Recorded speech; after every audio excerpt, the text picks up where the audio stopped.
আসসালামু আলাইকুম। Hello everyone, সবাই কেমন আছেন? আশা করি ভালো আছেন। আলহামদুলিল্লাহ আমিও ভালো আছি। আজকে বেলে মাছের চচ্চড়ি নিয়ে চলে এসেছি। প্রথমে আমি কড়াইয়ে তেল গরম করে নিয়েছি। এর ভিতরে আমি কাঁচা মরিচ, পেঁয়াজ কুচি দিয়ে দিয়েছি। এখন আমি একটুখানি লবণ দিয়ে দিব, হলুদ দিয়ে দিব। দেওয়ার পরে একটু সরিষার তেল দিব। ছোট মাছে সরিষার তেল দিলে খেতে ভালো লাগে। এখন এভাবে হাত দিয়ে মেখে নিব।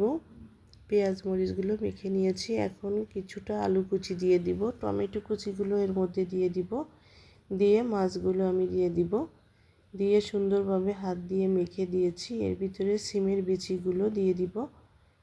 আবারও নেড়ে চেড়ে একটুখানি পানি দিব। পানিটা এখন আমি দেওয়ার পরে আর একটুখানি নাড়াচাড়া দিয়ে দেখব যে এখানে আমার পানিটা একটু কম হয়ে গেছে, তাই আবারও একটু পানি দিয়ে দিব।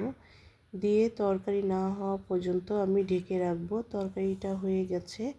এখন আমি কিছু ধনেপাতা দিয়ে তরকারিটা নামিয়ে নিব।